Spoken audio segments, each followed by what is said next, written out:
Hi friends, welcome to Ramya's D vlog.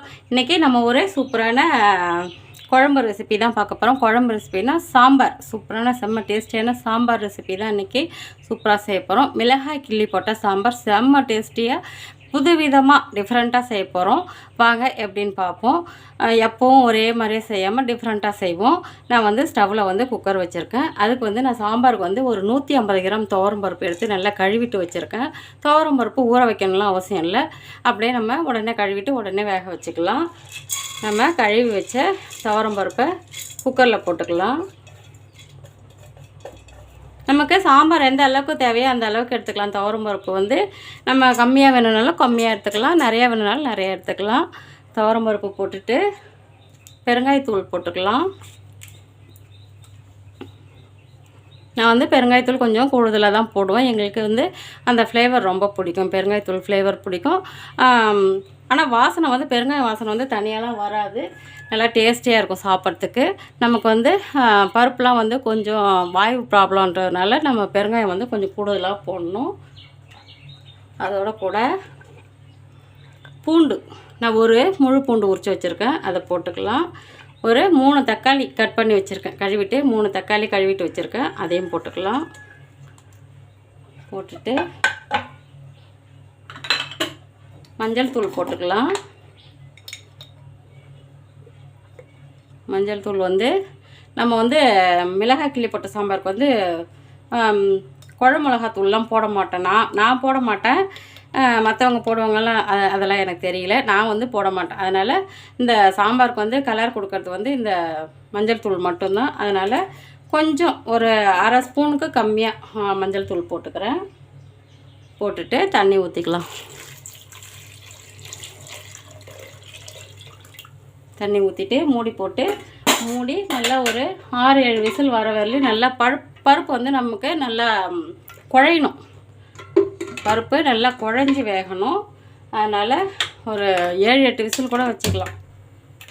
வச்சுட்டு cooker weight போட்டு 7-8 whistle கூட நல்லா பருப்பு குழஞ்சி வேகிற வரலையும் வெயிட் பண்ணலாம். பருப்பு வேகிறதுக்குள்ளே நம்ம வந்து புளி ஊற வச்சு கரைச்சி வடிகட்டி வச்சுக்கலாம். நான் வந்து ஒரு முழு நெல்லிக்காய் சைஸுக்கு புளி எடுத்துருக்கேன். முழு நெல்லிக்காய் இருக்கு இல்லைங்களா, அது வந்து கொஞ்சம் பெரிய சைஸாக இருந்தால் எப்படி இருக்குமோ அந்த அளவுக்கு வந்து புளி எடுத்துருக்கேன். நம்ம பருப்பு எந்த அளவுக்கு எடுக்கிறோமோ அந்த அளவுக்கு நம்ம வந்து புளி எடுத்துக்கணும். புளி எடுத்து கரைச்சி ஊற வச்சு கரைச்சி வடிகட்டிக்கலாம். தண்ணி ஊற்றி நல்லா ஊற வச்சு கரைச்சி வடிகட்டி எடுத்துக்கலாம். பருப்பும் வேகட்டும், புளியும் ஊறும். துவரம் பருப்பு வேகிறதுக்குள்ளே நம்ம சாம்பாருக்கு வந்து தாளிப்பு ரெடி பண்ணிக்கலாம். இப்போ ஸ்டவ்வில் கடாய் வச்சுருக்கேன். கடாயில் வந்து ஒரு 3 டீஸ்பூன் அளவுக்கு எண்ணெய் ஊற்றிக்கலாம். எண்ணெய் வந்து லைட்டாக சூடு ஆனதுக்கப்புறம் நான் வந்து தாளிக்கிறதுக்கு கடுகு, ஜீரகம், ஒரு 4 வெந்தயம் எடுத்து வச்சுருக்கேன். வெந்தயம் போட்டு மிளகாய் கிள்ளி போட்ட சாம்பாருக்கு தாளித்தோம்னா அவ்வளோ வாசனையாக இருக்கும், நல்லா சூப்பராக டேஸ்ட்டாக இருக்கும். அதில் வந்து ஒரு 3 மிளகா, காஞ்ச மிளகா வந்து 3 மிளகா கிள்ளி போட்டு வச்சுருக்கேன். நம்ம கிள்ளி போட்ட சாம்பார் சொல்கிறீங்களா, அதுக்கு வந்து மிளகா கிள்ளி தான் போடணும். அப்போ தான் கொஞ்சம் காரமும் வரும், வாசனையும் வரும்.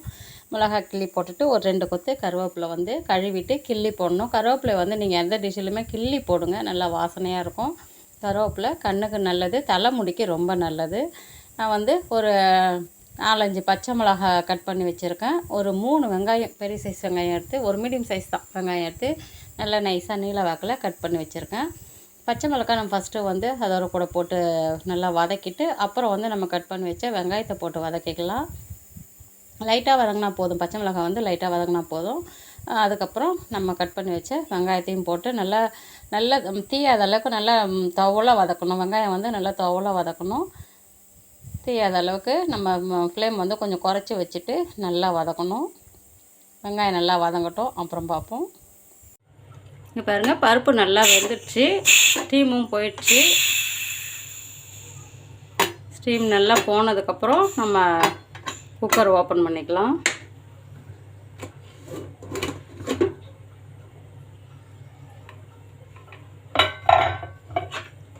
பருப்பு நல்லா வெந்திருக்கு. நமக்கு இன்னும் நல்லா குழஞ்சி வேகணும்னா கரண்டியால் நல்லா இந்த மாதிரி கலக்கி நல்லா மசித்த மாதிரி மத்து போட்டு கூட நல்லா கடைஞ்சிக்கலாம். மத்து இருக்கவங்க மத்து வச்சும் கடைஞ்சிக்கலாம். அப்படி இல்லையா எலக்ட்ரிக் பீட்டர் உள்ளவங்க அதை வச்சு நல்லா மசிச்சுக்கலாம். இந்த மாதிரி கரண்டியால் கூட மசிச்சுக்கலாம். இங்கே பாருங்கள், கரண்டியாலே நல்லா மசிச்சுக்கலாம். இந்த தக்காளியெல்லாம் உடச்சி விட்டு இந்த மாதிரி மசிச்சுக்கலாம். பாருங்கள் நல்லா மசிச்சுக்கிட்டேன்.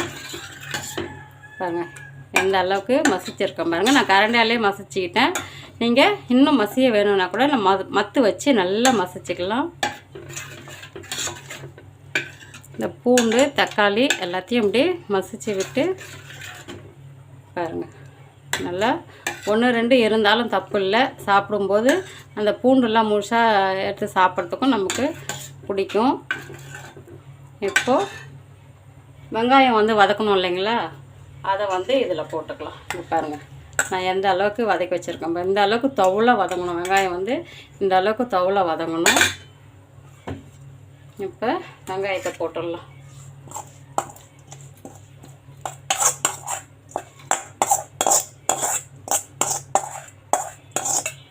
தக்காளி வந்து நம்ம பருப்பில் வேக வச்சதுனால நம்ம எக்ஸ்ட்ரா தக்காளி போடணும்னு அவசியம் இல்லை.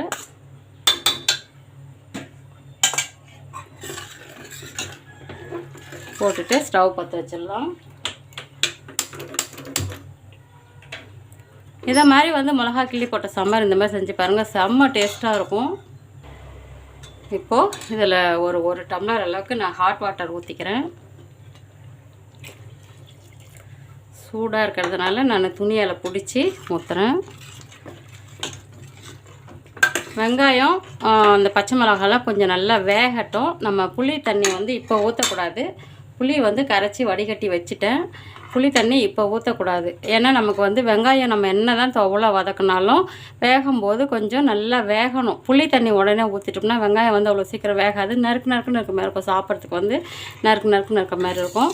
நீங்கள் ஒரு 2-3 நிமிஷம் வெங்காயத்தை ஃபஸ்ட்டு வேக வைங்க. வேக வச்சுட்டு அப்புறம் வந்து புளி ஊற்றுங்களா, செம்ம டேஸ்ட்டாக இருக்கும். வெங்காயமும் நல்லா பஷ்பமாக வெந்து இருக்கும். நம்ம என்ன தான் தவ்வளோ வெங்காயத்தை வதக்கினாலும் நம்ம கொஞ்சம் நறுக்குன்னு இருக்க மாதிரி தான் இருக்கும். அதனால் வெங்காயம் வந்து கொஞ்சம் நல்லா வேகட்டும். ஒரு 2-3 நிமிஷம் வெந்தால் போதும். அப்படியே வேகட்டும், அப்புறம் பார்ப்போம்.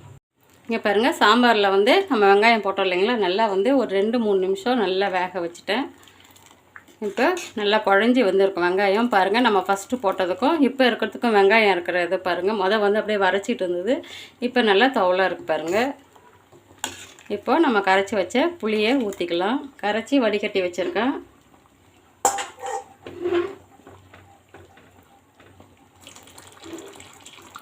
நம்ம என்னதான் கரைச்சி வடிகட்டி வச்சாலும் நம்ம ஊற்றும் போது கொஞ்சம் அப்படியே வடிகட்டின மாதிரி தான் ஊற்றிக்கணும். ஏன்னா அடியில் வந்து 1-2 அந்த ஓடு இருக்கும். புளியில் வந்து ஓடு இருக்கும். அதனால் கரைச்சி வடிகட்டி வச்சாலும் லைட்டாக இங்கே பாருங்கள் ஒன்றும் இல்லை. நான் சுத்தமாக தான் வடிகட்டி வச்சுருக்கேன். புளியை ஊற்றிட்டு நல்லா கரண்டியால் கலக்கி விட்டுடலாம். இது வரையும் நம்ம இன்னும் சால்ட்டு போடல. இப்போது சால்ட்டு போட்டுக்கலாம்.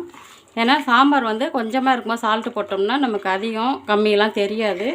நம்ம ஓரளவுக்கு சாம்பார் இந்த அளவுக்கு தான் வைக்க போகிறோம் அப்படின்ட்டு புளியெல்லாம் ஊற்றுனதுக்கப்புறம் சாம்பார் நமக்கு இப்படி இந்த அளவு தான் இருக்குது. இதுக்கு தேவையான சால்ட்டு நமக்கு கரெக்டாக தெரியும். இப்போ போட்டுக்கலாம். நான் வந்து கல் உப்பு போட மாட்டேன். கல் உப்பு போடுறவங்களா இருந்தால் கல் உப்பு போட்டுக்கோங்க. எனக்கு சால்ட்டு அளவு தான். நான் வந்து ஒரு 3.5 ஸ்பூன் அளவுக்கு சால்ட்டு போட்டுக்கிறேன். அதிகமாக போட்டாலும் சாப்பிட முடியாது. பத்தலைனாலும் சாப்பிடும்போது கொஞ்சமாக சால்ட்டு போட்டு சாப்பிட்டுக்கலாம். மிளகாய் கிள்ளி போட்ட சாம்பார்லாம் கொஞ்சம் தண்ணியாக தான் இருக்கணும்னு சொல்லுவாங்க. தண்ணியாக வேணுனாலும் இன்னும் கொஞ்சம் தண்ணி ஊற்றிக்கலாம். கெட்டியாக வேணுனாலும் இந்த அளவுக்கு வச்சுக்கலாம். இது வந்து ரொம்ப கெட்டியும் இல்லை, ரொம்ப தண்ணியும் இல்லை, திட்டமாக இருக்குது. இது அப்படியே நல்லா ஒரு கொதி வரட்டும். புளி ஊற்றி ரொம்ப கொதிக்க வைக்க வேணாம். மிளகாய் கிள்ளி போட்ட சாம்பாருக்கு மட்டும் புளி ஊற்றி ரொம்ப கொதிக்க வைக்கக்கூடாது.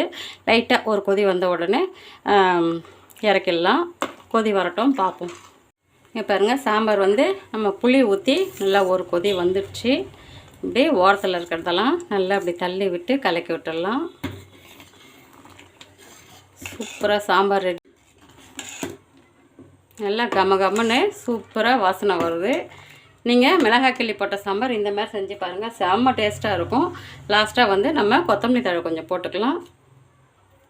கொத்தமல்லி தழை கொஞ்சம் தாராளமாக போடலாம். நல்லா வாசனையாக சாப்பிட்றதுக்கு செம்ம டேஸ்ட்டாக இருக்கும். சூப்பரான மிளகாய் கிள்ளி போட்ட சாம்பார் ரெடி ஆகிடுச்சு. எப்படி இருக்குது பாருங்கள். இந்த மாதிரி செஞ்சு சாப்பிட்டு என்ஜாய் பண்ணுங்கள். இங்கே பாருங்கள், நல்லா சூப்பராக செம்ம டேஸ்டியான மிளகாய் கிள்ளி போட்ட சாம்பார் செம்ம டேஸ்ட்டாக இருக்கும். இதை மாதிரி செஞ்சு சாப்பிடுங்க. நான் சொன்ன மாதிரியே, நான் செஞ்ச மாதிரியே நீங்கள் செஞ்சு சாப்பிட்டு பாருங்கள். அவ்வளோ டேஸ்ட்டாக இருக்கும். நீங்கள் அடிக்கடி இதே மாதிரி செய்வீங்க. நம்ம எப்பவும் ஒரே மாதிரி செய்யாமல் வித்தியாசமாக இந்த மாதிரி டிஃப்ரெண்ட்டாக செஞ்சு சாப்பிட்லாம். செம்ம டேஸ்ட்டாக இருக்கும். குழந்தைங்களாம் நல்லா விரும்பி சாப்பிடுவாங்க. அது மாதிரி செஞ்சு கொடுத்தா இதை மாதிரி செஞ்சு சாப்பிட்டு என்ஜாய் பண்ணுங்கள். இந்த வீடியோ உங்களுக்கு பிடிச்சிருந்தா லைக் பண்ணுங்கள், ஷேர் பண்ணுங்கள், சப்ஸ்கிரைப் பண்ணுங்கள். தேங்க்யூ.